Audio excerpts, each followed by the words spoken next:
तमाम साथियों को जोहार। स्वागत है मेरे YouTube चैनल पे। साथियों, आज हम लोग देखने वाले हैं जीके के सवाल, जीके जीएस का, जिसमें हर सेक्टर का सवाल है। इतिहास, भूगोल, आपका साइंस का, हर सेक्टर का करंट का सवाल है। तो आप हम तक जुड़ते हैं तो आपको जीके का अच्छा खासा आपको आज पकड़ होने वाला है साथियों। तो आपको देखिए इस सवाल को क्या क्या है। सवाल में पहला सवाल है प्यारे साथियों, बोल रहा है कि देश के प्रथम रक्षा मंत्री कौन थे। हमारे देश का जो डिफेंस मिनिस्टर जो पहले थे वो कौन बने थे, याद रखिएगा कौन थे। ऑप्शन 4 वो है कृष्ण सिंह, मुलायम सिंह यादव, डॉक्टर भीमराव अम्बेडकर, बलदेव सिंह। तो साथियों, देश के प्रथम रक्षा मंत्री जो थे, डी ऑप्शन बलदेव सिंह देश के प्रथम डिफेंस मिनिस्टर थे ना। डॉक्टर भीमराव अम्बेडकर प्रथम कानून मंत्री कौन थे, डॉक्टर भीमराव अम्बेडकर। मुलायम सिंह यूपी के मुख्यमंत्री थे और सपा पार्टी के संस्थापक, और आपका रक्षा मंत्री भी रहे हैं 98-99 में। श्री कृष्ण सिंह बिहार के प्रथम मुख्यमंत्री रहे थे, ठीक है ना। तो आपका इसका आंसर कौन हो गया, पहला का रक्षा मंत्री देश के कौन थे, तो बलदेव सिंह, ऑप्शन डी। बाकी 4 ऑप्शन में जान ली कि क्या क्या है ना। अब अगले सवाल की ओर देखते हैं प्यारे साथियों कि सेकंड नंबर सवाल क्या कहता है। बहुत ही इंपोर्टेंट सवाल है, देखने का प्रयास कीजिएगा आप लोग। संविधान सभा के उपाध्यक्ष कौन थे। जब संविधान बन रहा था साथियों, तो उपाध्यक्ष कौन बने थे, याद रखिएगा। 4 ऑप्शन कौन कौन है, एच.सी. Mukherjee, doctor Rajendra Prasad, doctor Bhimrao Ambedkar, Baldev Singh. ये दोनों के बारे में तो चर्चा कर लिए हैं। ये थे आंसर आपका, उपाध्यक्ष थे। कौन थे, फर्स्ट ऑप्शन आपका। संविधान जब बन रहा था हम लोग का, तो उपाध्यक्ष कौन बने, एच.सी. मुखर्जी। तो अध्यक्ष कौन थे, संविधान सभा का अध्यक्ष पूछेगा तो अध्यक्ष थे आपका डॉक्टर राजेंद्र प्रसाद। लेकिन पूछे कि उपाध्यक्ष कौन थे संविधान सभा के, तो आपका आंसर हो जाएगा एच.सी. मुखर्जी साथियों। तो 2 का आंसर कौन हो जाएगा, पहला हो जाएगा ना। अब अगला सवाल देखते हैं, तीसरा नंबर क्या कहता है। बहुत ही इंपोर्टेंट है और ऐसे प्रश्न आपके एग्जाम में आते हैं, चाहे आप किसी एग्जाम की तैयारी कर रहे हो। अगला सवाल है, भारत में श्वेत क्रांति के जनक कौन थे। यानी श्वेत माने दूध के बात कर रहा है, किसका, दूध का। तो श्वेत क्रांति के जनक कौन है साथियों, एम.एस. स्वामीनाथन है कि सी.वी. रमन है कि महात्मा गांधी है कि वर्गीज कुरियन। तो साथियों, भारत में श्वेत क्रांति के जो जनक थे उनका नाम है डॉक्टर वर्गीज कुरियन। कौन थे, डॉक्टर वर्गीज कुरियन थे प्यारे साथियों, याद रखिएगा ना। तो पूछे श्वेत क्रांति की शुरुआत को भी, ऑपरेशन फ्लड का श्वेत क्रांति का संबंध किससे है। सबसे पहले आंसर आपका दूध से, दूध के उत्पादन से। और ऑपरेशन फ्लड स्टार्ट हुआ था आपका दूध से ही, वो आपका स्टार्ट हुआ था 1970 में, ठीक है ना, याद रखिएगा आप लोग। एम.एस. स्वामीनाथन भारत में हरित क्रांति के जनक, ये हरित क्रांति के जनक हैं। हरित क्रांति के जनक कौन है, तो प्यारे साथियों आपका आंसर हो जाए कि एम.एस. स्वामीनाथन। तो श्वेत क्रांति के जनक कौन है, वर्गीज कुरियन। तो आपका तीसरा का आंसर डी हो गया। अब अगले सवाल की ओर बढ़ते हैं प्यारे साथियों कि चौथा नंबर सवाल क्या कहता है आपका। बहुत ही अच्छा सवाल है, इसको आप देखते हैं, इससे अच्छा एकदम, इससे प्रश्न डायरेक्ट आते हैं। सवाल क्या है, RBI reserve bank of India यानी आरबीआई का मुख्यालय कहाँ है। आरबीआई का बात कर रहा है, किसका पूछ रहा है कि आरबीआई का मुख्यालय कहाँ है, हेडक्वार्टर पूछ रहा है साथियों ना। हेडक्वार्टर कहाँ है प्यारे साथियों, मुंबई में है। कहाँ है, मुंबई में। तो चौथा का आंसर कौन हो गया, ए हो गया ना। अब आरबीआई का स्थापना कभी से पूछ सकता है कि आरबीआई का स्थापना कब हुआ है प्यारे साथियों, इसका हुआ है 1 अप्रैल 1935 को, याद रखिएगा ना। ये क्वेश्चन बार बार पूछता है कि आरबीआई का स्थापना कब हुआ है, 1 अप्रैल 1935 को साथियों, याद रखिएगा 1 अप्रैल 1935 को। अब आगे सवाल क्या बनते हैं, तो आगे सवाल ही बनता है कि इसका राष्ट्रीयकरण कब हुआ है आरबीआई का। राष्ट्रीयकरण आरबीआई का कब हुआ है, तो 1 जनवरी 1949 को आरबीआई का राष्ट्रीयकरण साथियों, तो 1 जनवरी 1949 को ना। देखिए इसका मुख्यालय शुरुआत में कोलकाता था, लेकिन बाद में कहा मुख्यालय बन गया, मुंबई में ना। तो अभी वर्तमान की बात करें तो मुंबई ना हेडक्वार्टर होगा प्यारे साथियों। बहुत ही इंपोर्टेंट सवाल है और पूछता है कि इसके प्रथम कौन थे, इसका गवर्नर कौन थे प्रथम, इसका ऑसबॉर्न स्मिथ, ऑसबॉर्न स्मिथ जो थे इसके मतलब प्रथम गवर्नर थे साथियों। तो आरबीआई के हेडक्वार्टर कहाँ है, मुंबई में है। स्थापना 1 अप्रैल 1935 को, राष्ट्रीयकरण 1 जनवरी 1949 को साथियों। तो आप आरबीआई से जो है बैंकों का बैंक कहा जाता है, इसको क्या कहते हैं हम लोग, बैंकों का बैंक, बैंकों का बैंक। पूछे कि जो करेंसी नोट कौन छापता है, करेंसी नोट जो भी है 500 1000 का, वो कौन छापता है, आरबीआई छापता है। केवल 1 रुपया का नोट, 1 रुपया का सिक्का आरबीआई नहीं छापता है, बाकी दुनिया के भारतवर्ष में जितना भी देखते हैं आप सिक्का से लेके आप करेंसी नोट, वो सब छापता कौन है साथियों, वो छापता है जिसका नाम है आरबीआई। ठीक है, तो बैंकों का बैंक आपका है आरबीआई। भारत सरकार का बैंक ये है, केंद्रीय बैंक है, इन्फ्लेशन पर कंट्रोल यही करता है। तो चलिए चौथा नंबर सवाल हो गया, अब अगले बढ़ते हैं 5वें नंबर सवाल की ओर। क्या कहता है देखिएगा,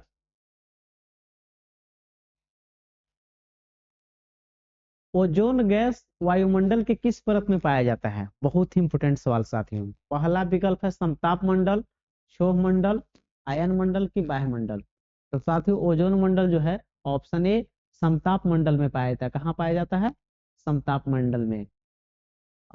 याद रखिएगा इसको। और पूछे कि जो वायुयान है, वायुयान हवाई जहाज कहाँ उड़ते हैं, तो समताप मंडल में। हवाई जहाज कहाँ उड़ता है, ये भी समताप मंडल में। पूछे कि जितना भी मौसमी घटना होता है, बादल, बादल बनना, गरजना, वर्षा होना, वर्षा, तूफान, ये सभी घटना कहाँ घटते हैं, क्षोभ मंडल में।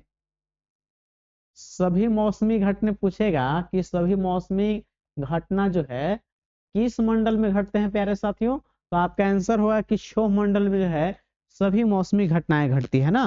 तो आपका आंसर कौन हो जाएगा, आपका क्षोभ। आपका इसका आंसर तो ओजोन किस में पाया जाता है, तो समताप मंडल में। ओजोन के बारे में क्या जानिएगा, ओजोन जो कि हमारे को पराबैंगनी किरणों से रक्षा करता है साथियों, जिसका O3 सूत्र है। ओजोन दिवस मनाते हैं 16 सितंबर को, याद रखिएगा। आयन मंडल जहाँ पे हम लोग रेडियो तरंगे छोड़ते हैं अपना सैटेलाइट को, वहां पे रहता है। वायुमंडल जहाँ सबसे हल्की गैसें, सबसे हल्की गैसें कहाँ मिलेंगी, सबसे हल्की गैसें वो बाहरी मंडल में से। हाइड्रोजन और हीलियम गैस कहाँ मिलेगा आपको, वायुमंडल में, वायुमंडल का सबसे बाहरी परत ना। तो प्यारे साथियों 5 नंबर सवाल हुआ। आप लोग अगला सवाल की ओर देखिए क्या कहता है। 6 नंबर सवाल, आप हमारे चैनल से जुड़ते हैं तो आपका बहुत अच्छा जीएस हो जाएगा साथियों। तो आप जरूर हमसे जुड़े, जुड़ने के लिए आप लाइक सब्सक्राइब कर ले प्यारे साथियों। आइए 6ठा नंबर सवाल क्या है, बोला है कि देश के वर्तमान रेल मंत्री कौन है अभी वर्तमान में। तो देश के वर्तमान रेल मंत्री पीयूष गोयल हैं। कौन है, पीयूष गोयल। अब इस विकल्प में सबका चर्चा कीजिए। सीपी राधाकृष्णन क्या है, वर्तमान उपराष्ट्रपति कौन है, वर्तमान उपराष्ट्रपति सीपी राधाकृष्णन। अब साथियों धर्मेंद्र प्रधान क्या है, वर्तमान शिक्षा मंत्री। शिक्षा मंत्री कौन है वर्तमान में प्यारे साथियों, वो है धर्मेंद्र प्रधान जी। फिर शिवराज सिंह चौहान वर्तमान में केंद्रीय कृषि मंत्री, केंद्रीय, ये सब केंद्रीय की बात कर रहे हैं। केंद्रीय कृषि मंत्री कौन है, ये आपका शिवराज सिंह चौहान। ये एमपी के सीएम भी रह चुके हैं, एमपी के मुख्यमंत्री भी रह चुके हैं ना। अभी मध्य प्रदेश के मुख्यमंत्री कौन है साथियों, तो मोहन यादव। और ये आपका शिवराज सिंह चौहान पहले मुख्यमंत्री रहे थे ना एमपी का, लेकिन अभी केंद्र में चल गए, केंद्रीय कृषि मंत्री हैं शिवराज सिंह चौहान प्यारे साथियों। बहुत ही इंपोर्टेंट क्लास है साथियों, आप ऐसे क्लास को करते हैं तो आपका बहुत अच्छा तैयारी हो जाएगा। तो हम लोग का देश का रेल मंत्री पूछा था इसमें, तो पीयूष गोयल हो गया। सीपी राधाकृष्णन उपराष्ट्रपति जी हो गए, हमारे शिक्षा मंत्री धर्मेंद्र प्रधान, और शिवराज सिंह चौहान आपका क्या हो गए, केंद्रीय कृषि मंत्री हैं प्यारे साथियों। अगले सवाल की ओर बढ़ते हैं। आप जरूर बताइएगा लास्ट में कि आपका कितना स्कोर कर पा रहे हैं प्यारे साथियों, बताइएगा। अगला है, हाल ही में महिला एक दिवसीय ओडीआई विश्व कप किस देश ने जीता है, महिला वाला, वोमेन्स वाला जो वर्ल्ड कप हुआ था 50 ओवर का, उसका कौन जीता है प्यारे साथियों, आज का हाल ही में हुआ है। तो महिला विश्व कप एक दिवसीय भारत जीता है। कौन जीता है साथियों, भारत जीता है। किसको हराकर, ऑस्ट्रेलिया को हराकर जीता है ना। तो आपका 7 का आंसर कौन हो गया? भारत। 7 का भी। अगली ओर बढ़ते हैं। 8वां नंबर सवाल क्या कहता है? देखिए यहाँ पे आज 7 7 2 बार हो गया है। 8 नंबर सवाल क्या है प्यारे साथियों? देखिएगा ध्यान से ना। विश्व स्वास्थ्य संगठन WHO यानी कि वर्ल्ड हेल्थ ऑर्गेनाइजेशन ना का मुख्यालय कहाँ है? विश्व स्वास्थ्य संगठन का प्यारे साथियों मुख्यालय कहाँ है? बहुत बार पूछता है, याद रखिएगा। क्या है? मुंबई में है कि जेनेवा में है कि न्यूयॉर्क में है कि वाशिंगटन DC? साथियों WHO का मुख्यालय कहाँ है? जेनेवा में है। कहाँ है? जेनेवा में। याद रखिएगा। WHO का, ILO का, ये दोनों का मुख्यालय कहाँ है? जेनेवा में। कहाँ है? याद रखिएगा। इंडियन इंटरनेशनल लेबल ऑर्गेनाइजेशन और आपका WHO, ये सब का मुख्यालय। फिर पूछेगा WHO, विश्व व्यापार संगठन का भी मुख्यालय कहाँ है प्यारे साथियों? उसका भी जिनेवा में है साथियों, याद रखिएगा। वाशिंगटन DC, वर्ल्ड बैंक का मुख्यालय कहाँ है? विश्व बैंक का मुख्यालय कहाँ है? वाशिंगटन DC, याद रखिएगा। न्यूयॉर्क, यूएनओ का, जान लीजिएगा, यूएनओ का मुख्यालय कहाँ है? न्यूयॉर्क में है। तो साथियों ये हम लोग का 8 नंबर सवाल था। अब बढ़ते हैं हम लोग अगले सवाल की ओर ना। 9 नंबर सवाल क्या कहता है? बहुत ही इंपॉर्टेंट है। आप लोग इसको कमेंट की लास्ट में बताइए कि आप कितना स्कोर कर पा रहे हैं, ठीक है ना। फिर है ये आपका, ये तो हो गया सवाल। अगला सवाल है साथियों कि विश्व आर्द्रभूमि दिवस कब मनाते हैं? विश्व आर्द्रभूमि दिवस कब मनाते हैं प्यारे साथियों? तो ऑप्शन है 22 मार्च, 2 फरवरी, 5 जून और 15 अगस्त। बताइएगा कौन हो जाएगा इसका आंसर। तो साथियों विश्व आर्द्रभूमि मनाते हैं 2 फरवरी को। 2 फरवरी का मनाते हैं विश्व आर्द्रभूमि। अब 22 मार्च को क्या मनाते हैं? जल दिवस। पूछे कि जल दिवस कब मनाते हैं प्यारे साथियों? तो मनाते हैं 22 मार्च को। पूछे 5 जून को विश्व पर्यावरण दिवस। विश्व पर्यावरण दिवस कब मनाते हैं प्यारे साथियों? तो आपका आंसर हो जाएगा कि 5 जून। फिर पूछे 15 अगस्त को स्वतंत्रता दिवस हम लोग मनाते हैं, भारत आजाद हुआ था 15 अगस्त 1947। ये बच्चा बच्चा भी जानता है ना। तो 10 नंबर सवाल देख लिए प्यारे साथियों। अब अगले सवाल की ओर बढ़ते हैं। 11 नंबर सवाल क्या कहता है? फिर 11 नंबर सवाल क्या कहता है प्यारे साथियों? देखिएगा ध्यान से।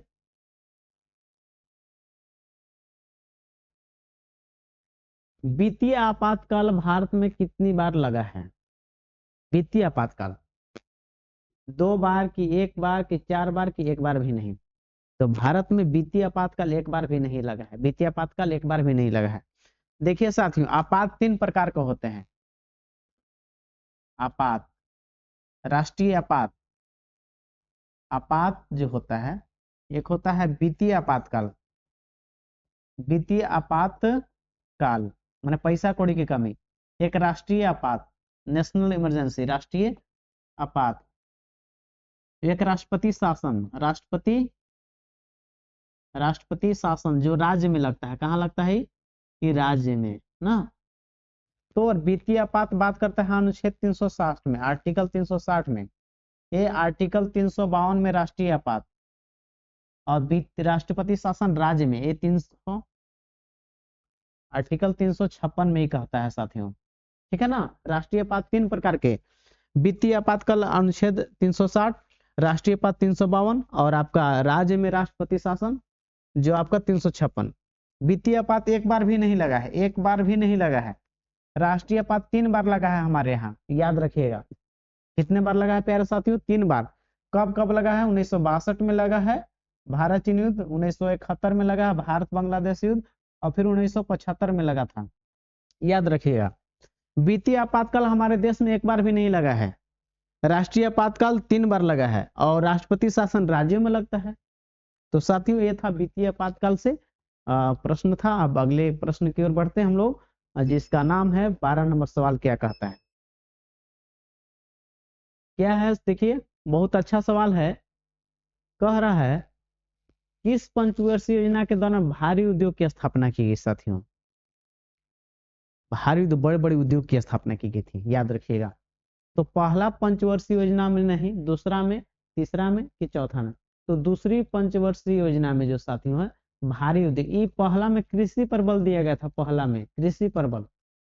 अब इसमें भारी उद्योग, भारी उद्योग किसमें? तो सेकेंड जो पंचवर्षीय योजना है उसमें भारी उद्योग पर ध्यान दिया गया था। 3 उद्योग स्थापना हुआ था इसमें, याद रखिएगा। दुर्गापुर, राउरकेला और भिलाई, ये तीनों उद्योग की स्थापना जो है प्यारे साथियों वो सेकेंड पंचवर्षीय योजना में हुआ था। ये बड़े बड़े भारी उद्योग हैं, लौह और इस्पात का कारखाना है प्यारे साथियों। तो सेकेंड में क्या हुआ था, भारी उद्योग। पहला पंचवर्षीय योजना कब से कब चला था, 51 से 56। दूसरा कब चला था, 56 से 61 चला था। 56 से 61 तक जो ये पंचवर्षीय योजना 5 साल का योजना होती थी, इसमें बनता था योजना ना। तो भारी उद्योग पर ज्यादा बल सेकेंड में। तो आपको साथियों बहुत अच्छा आपको समझ में आ रहा होगा, उम्मीद है। आप लोग बताइए कि आपको कैसा लग रहा है क्लास। चलिए अगले प्रश्न की ओर बढ़ते हैं।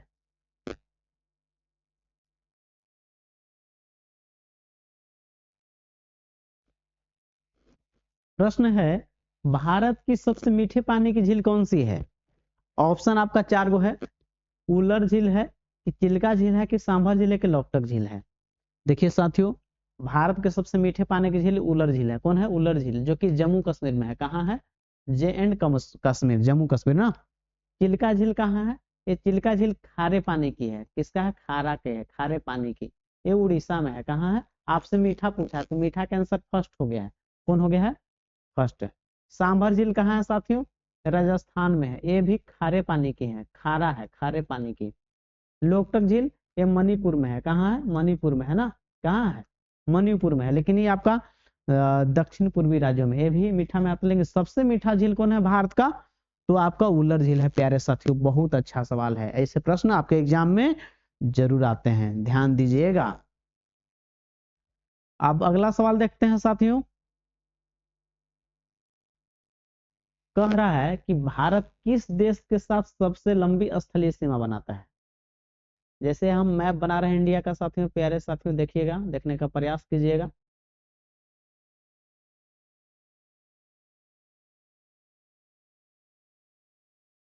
ठीक है ना।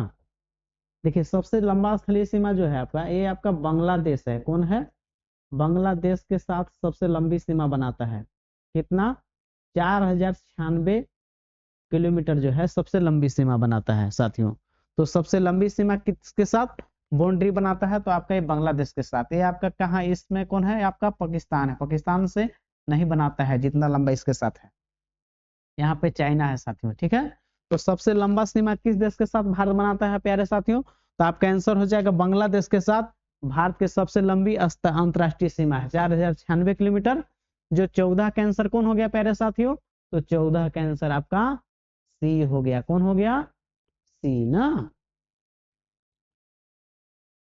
कितना लोग जुड़ा हुआ है, जुड़ा हुआ है, एक भी नहीं, एक भी नहीं है ना आपको लगा। हाँ, 3 है ना। चलिए आज का लास्ट सवाल है प्यारे साथियों कि विश्व में पहली बार बाघों की गणना किस नेशनल पार्क में हुई थी। विश्व में पहली बार बाघों की गणना, टाइगर्स की गणना किस नेशनल पार्क में हुई थी प्यारे साथियों। Kaziranga national park, Betla, Jim Corbett, Keibul Lamjao. तो पहली बार बाघों की गणना बेतला में हुआ था। बेतला झारखंड में है आपका। और 1932 में बाघों की गणना सबसे पहली बार यहाँ पे हुआ था। काजीरंगा नेशनल पार्क कहाँ है साथियों, बताइएगा। काजीरंगा नेशनल पार्क असम में है। अब एक सींग वाला गैंडा के लिए फेमस है। एक सींग वाला गैंडा, एक सींग वाला गैंडा कहाँ मिलता है, तो प्यारे साथियों वो मिलता है काजीरंगा में। Jim Corbett national park Uttarakhand में है। सबसे ओल्डेस्ट नेशनल पार्क कौन है, सबसे पुराना नेशनल पार्क कौन है, सबसे पुराना नेशनल पार्क आपका जिम कार्बेट है। काबू लामजाओ नेशनल पार्क मणिपुर में है। भारत के एकमात्र तैरता हुआ नेशनल पार्क कौन है प्यारे साथियों, वो है काबू लामजाओ नेशनल पार्क। प्यारे साथियों ये 15 सवाल थे, आप अच्छे से करते हैं तो आपको जीके अच्छा हो जाएगा साथियों।